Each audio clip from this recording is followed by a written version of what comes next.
함께 나눌 하나님의 말씀은 코로나에 대한 성경적인 극복의 길, 코로나에 대한 성경적인 극복의 길에 대해서 우리가 같이 생각해 보려고 합니다. 코로나를 생각하면서 제가 떠오른 한 가지 단어가 있는데 그것은 속수무책이다. 그러니까 코로나가 사실은 이게 무슨 위협도 아닌데 이 코로나 때문에 아무것도 못해요. 다 무슨 뭐 여행이나 무슨 일상생활이나 다 그래서 어찌할 도리가 없어요. 참 생각해 보면 하나님은 가장 작은 것을 통해서 온 우주를 다 움직이시는 그 역사를 생각해 보면 참으로 이 코로나가 예사롭게 느껴지지 않습니다. 여러분, 지금 현재 코로나의 상황이 어느 정도냐면 지금 942만 명. 그래서 6월 22일 현재로 그러니까 조금 지난 거죠. 통계 자료를 보니까 그때 942만 명이 코로나에 감염됐고, 그리고 최근에 미국에서는 하루에 6만 5천 명씩 그 감염자가 증가하고 있다고. 그래서 지금 현재 1천만 명을 훨씬 뛰어넘었다고 그래요. 사망자는 지금 현대 의학이 발달했음에도 불구하고 51만 명의 사망자가 나왔고, 그래서 코로나를 팬데믹, 모든 사람이 다 감염된다는 거예요. 팬데믹 현상, 그러니까 모든 사람이 다 감염되는 현상으로 지금 번져가고 있습니다.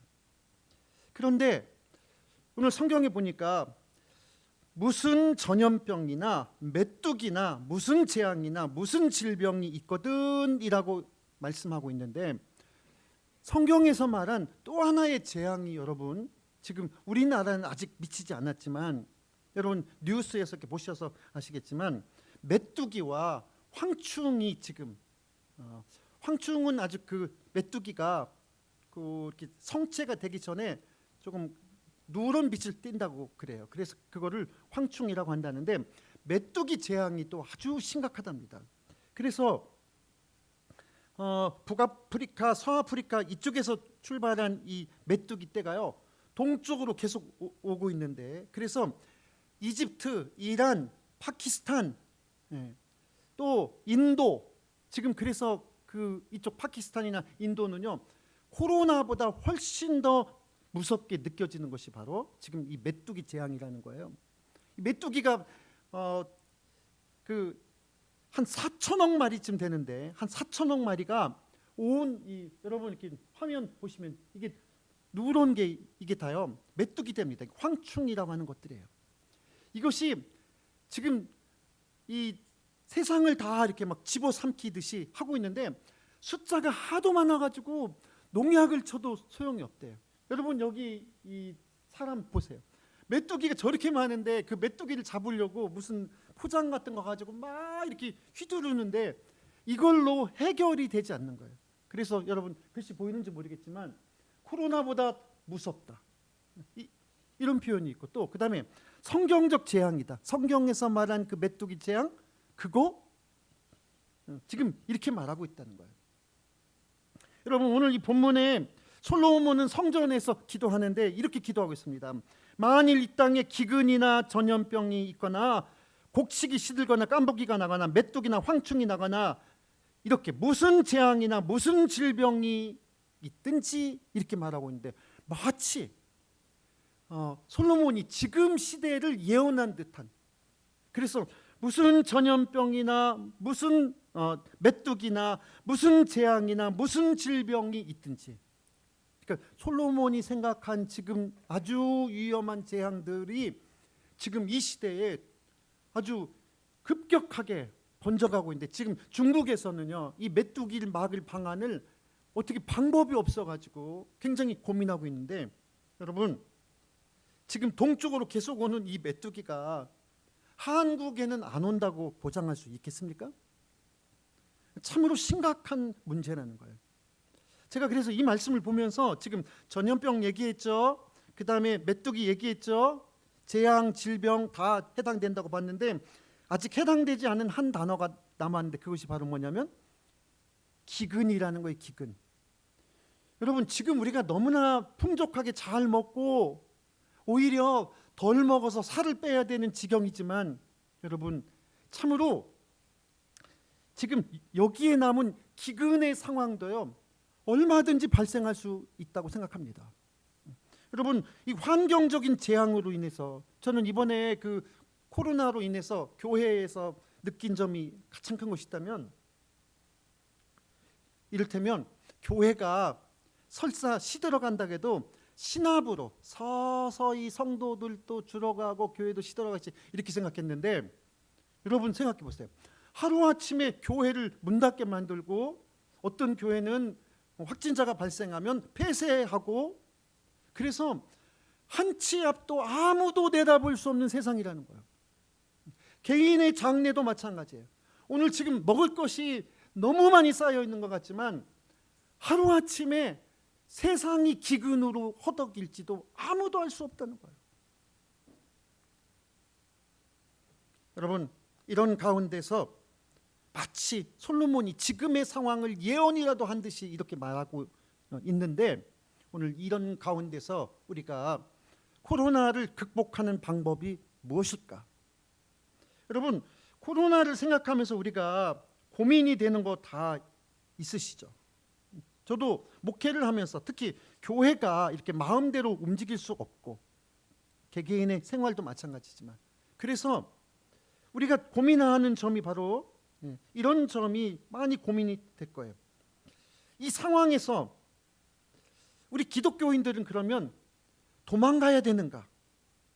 교회는 어떻게 하고 있어야 되는가? 그냥 가만히만 있고 무작정 때를 기다려야 되는가? 아니면 내가 무슨 일을 해야 되는가?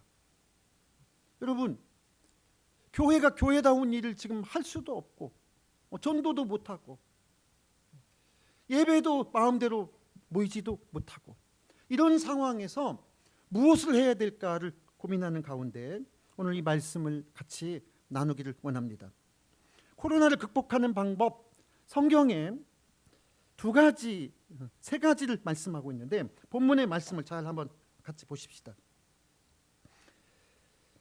만일 기근이나 전염병이나 메뚜기나 무슨 재앙이나 무슨 질병이 있든지 막론하고, 그러니까 그 재앙이나 질병의 문제가 그것이 뭐 크고 작고 심하고 덜 심하고 이것을 막론하고, 그 다음 말씀, 한 사람이 혹 주의 온 백성 이스라엘이 다 각각 자기 마음의 재앙을 깨닫고 회개하라는 거예요.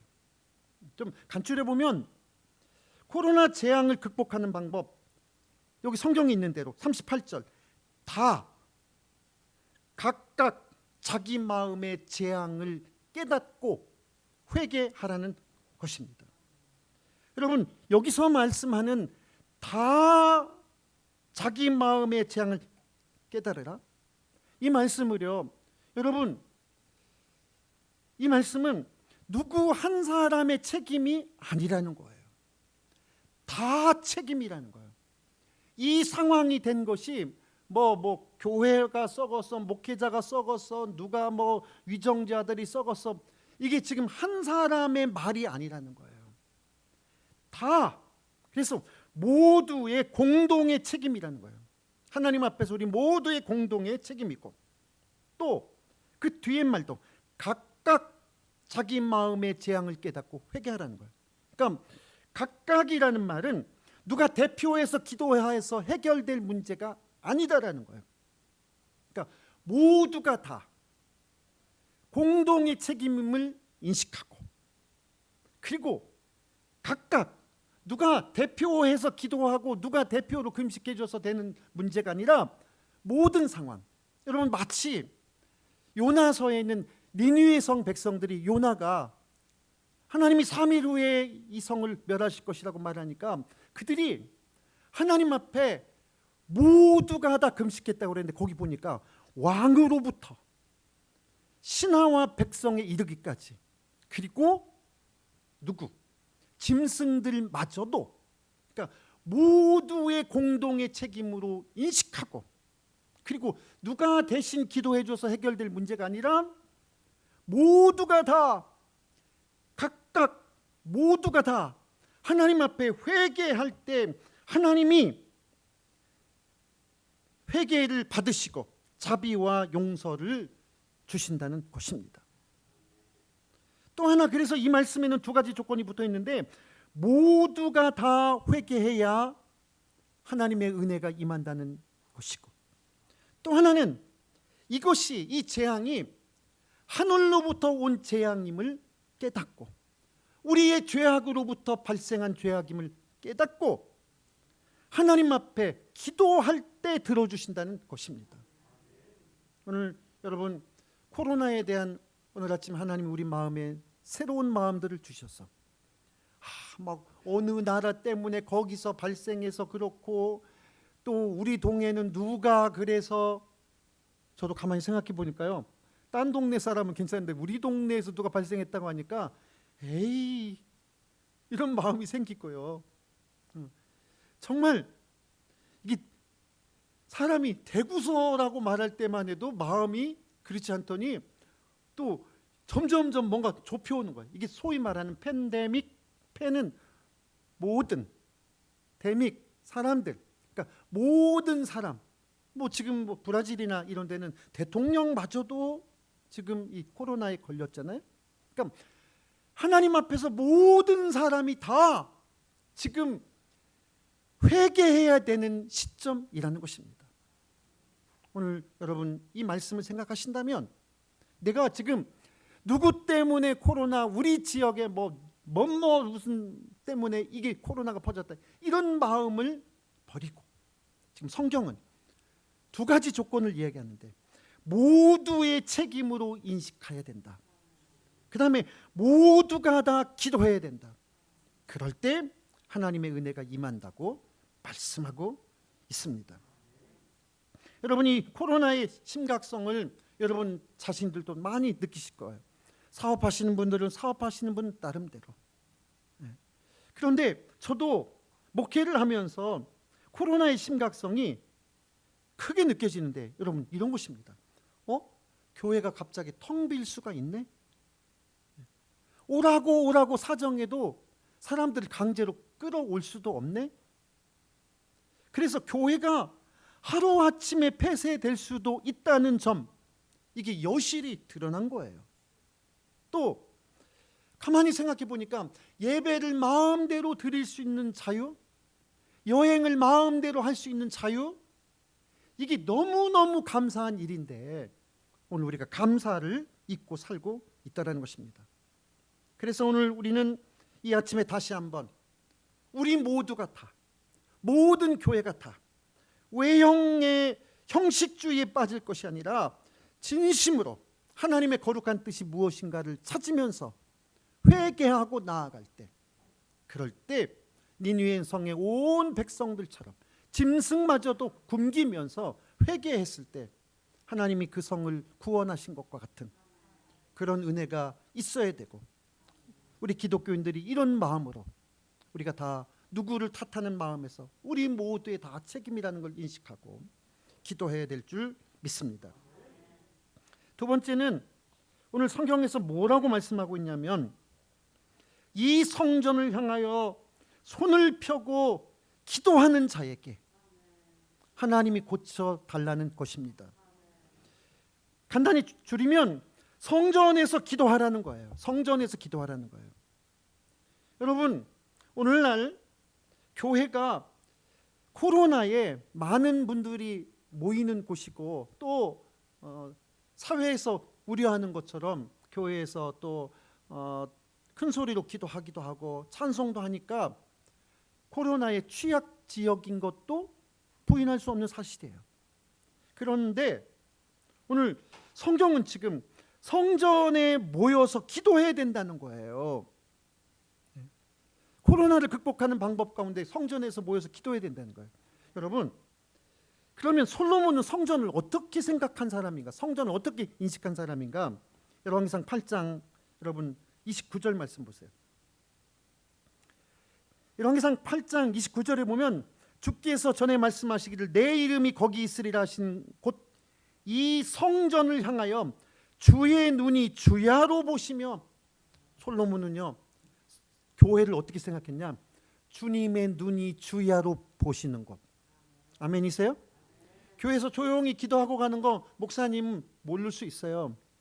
그런데 주님의 눈은 주야로, 밤에 오시든 낮에 오시든 새벽에 오시든 주님의 눈이 주야로 보시는 곳이 이곳이라는 거예요. 아멘이세요? 네. 그래서 솔로몬은 이곳에서 하나님 앞에 기도해야 된다는 거예요.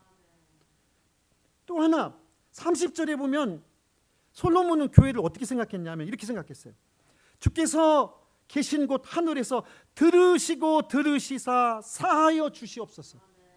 하나님이 교회를 주야로 살펴보고 계신 곳. 또 하나 교회에 대해서, 성전에 대해서 지금 솔로몬은 이렇게 말하고 있어요. 이곳에서 기도하는 자들을 들으시고 들으시사 용서하시고 사하여 주시는 곳. 솔로몬은 지금 이 성전에 대해서 주님의 눈이 주야로 살피시는 곳. 아멘이세요? 네. 주님이 이곳에서 기도하면 들으시고 들으셔서 사하시고 용서해 주시는 곳. 여러분, 그래서 솔로몬은 무슨 재앙이나 무슨 질병을 막론하고, 그래서 성경에 있는 전염병이나 메뚜기나 무슨 재앙이나 무슨 질병이든지 막론하고 이곳에서. 왜 하필이면 이곳에 해야 되느냐? 여러분, 요즘 우리가 영상 예배를 하면서 사람들의 이 인식이 조금 헷갈릴 것 같아요. 글쎄 저도 영상 예배가 예배이다 아니다 저는 이런 걸 논하려는 것이 아니라 적어도 성경에 교회를 이렇게 말하고 있다는 거예요. 하나님의 눈이 주야로 살피시는 곳. 조용히 기도하러 오는 사람들도 하나님이 보고 계신다는 거예요. 또 하나, 주님이 이곳에서 기도하는 자의 애통함이나 소원을 들으시고 들으시사 용서하고 자비를 베푸시는 곳. 그래서 이곳에 와서 기도해야 된다는 거예요. 무슨 재앙이나 무슨 질병을 막론하든지 어려움을 만나면. 여러분, 그래서 생각해 보니까요, 교회도 이런 감염병에 대해서 취약한 지역인 거는 틀림없어요. 그런데 잘 성경의 말씀을 또 생각해 보면 교회가 코로나의 취약 지역임은 맞지만, 그런데 성전에서 기도해야 코로나가 물러간다는 거예요. 이게 우리의 믿음이라는 거예요. 그러니까 코로나가 무서워서 방콕만 한다고 해결되는 것이 아니라 이 위험하고 취약한 지역이라고 말하는 이곳에서 하나님 앞에 기도해야 하나님의 역사가 이루어진다는 것입니다. 여러분, 우리가 이런 믿음을 가지고 참으로 성전에서 기도하기를 힘쓰는 우리 모두가 되기를 주님의 이름으로 축원합니다. 시편 141편 5절에 보면 재난 중에도 내가 항상 기도하리이다. 재난 중에도 내가 항상 기도하리이다. 오늘 여러분 재난이 있을 때 특별히 더 기도에 힘써야 될 줄 믿습니다. 마지막으로 여러분, 이 코로나의 상황 가운데서 그러면 우리가 도망갈 수도 없고 기독교인들이 그럼 어떻게 해야 되느냐? 이 점이 참 고민스러우실 거예요. 모두가 다. 여러분, 기독교의 역사를 라이맨 스톤 박사라는 사람이 잠깐 언급하는 데서 제가 힌트를 얻었는데, 기독교의 역사는 이런 것이라는 거예요. 여러분,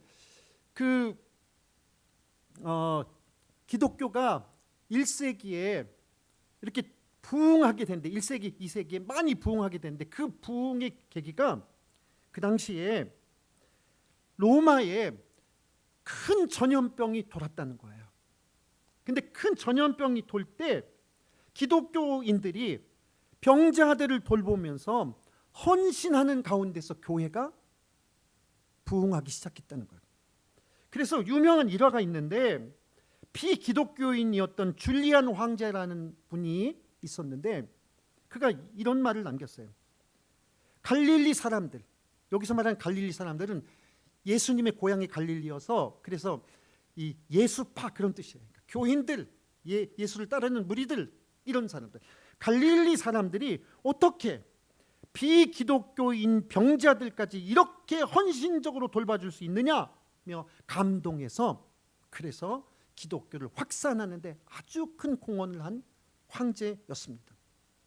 여러분, 이게 먼 얘기고 과거 얘기해서 잘 안 믿어지신다면 저는 제가 공주 상석교회에서 전도사로 있을 때 제가 그 교회에 교회사를 썼는데 그 교회사 보니까요 1916년에 교회가 설립이 됐는데 교회가 어디서 시작됐냐면 1916년이면 일제치하잖아요. 그때 병막이라는 것이 있었습니다. 저도 처음에는 병막이 무슨 뜻인지 몰랐습니다. 돼지막? 이런 말은 들어봤는데 근데 그래서 그 장로님이 저를 데리고 갔는데 자기 아버지가 거기서부터 교회를 시작했다고 하시면서 저를 데리고 갔는데 산빛 아래에 있는데 그 오래됐지만 돼지막 같은 그런 곳이었어요. 그래 이 병막이 이게 무슨 곳이냐면 일제 시대에요 전염병이 들면요 사람을 어떻게 할 수가 없고 계속 확산되니까 그래서 사람을 무조건 다 갖다 격리시키는 거예요. 그래서 병든 사람들 너희들끼리 거기서 알아서 어떻게 죽든지 말든지 그래서 병든 사람은요 그냥 하는 수 없이 다 사랑하는 사람이든 젊든 뭐든 그냥 병이 들었다면 다 글로 가는 거예요. 그게 병막이에요. 사람들이 그쪽으로 지나가려고 할까요? 안 할까요? 안 하겠죠. 그런데 기독교인들이 그 공주 제일교회의 그 집사들이 거기서 한 10리도 넘는데 그분들이 그곳에 가서 그 사람들을 위해서 봉사하고 그리고 기도해주고 그러는 가운데서 전염병이 점점점 사라지기 시작했고 그 뒤에 그 사람들이 생각해 보니까요 교회는 이런 거예요. 교회는 교회 와서 뭐 줄게 이게 되는 게 아니라 이런다고 교인들이 모이는 것이 아니고 교회가 세상보다 줄 것이 많아야 교인들이 은혜 받는 것이 아니고 교회는 사람들이 외면하고 회피하려고 하는 그 사람들을 붙잡고 여러분 생각해 보세요. 1세기, 2세기에 있었던 이 기독교 부흥이나 제가 직접 다니면서 조사하고 글을 썼던 그 상서교회의 교회의 시작이나 이런 거에 이런 거 보니까 참으로 교회는 전염병 속에서도 병원을 버릴 수 없는 의사들처럼 자기가 그 코로나 감염됐을 가능성이 많은 사람을 직접 치료해야 되고 그 사람을 검사해야 되는 사람이라고 생각해 보세요. 오늘 여러분 나 잠깐 의사 휴업할 거야 이러고 싶겠죠. 그런데 여러분 그곳에서 봉사하는 의사들 거의 대부분이 다 기독교인들이라는 거예요. 그래서 참으로 이렇게 어려운 가운데서 헌신과 봉사 정신 이게 기독교의 특징인 거예요. 이런 가운데서 하나님이 그곳에 교회를 부흥시키시고 그 다음에 하나님이 기독교를 부흥시키는 이런 역사들을 생각해 볼 때 오늘 우리는 우리에게 있는 이 코로나도 무서워서 피하는 물론 제가 무슨 뭐 방역 수칙 뭐 그까짓 아무것도 아니야 이런 얘기를 하려는 게 아니에요. 오늘 적어도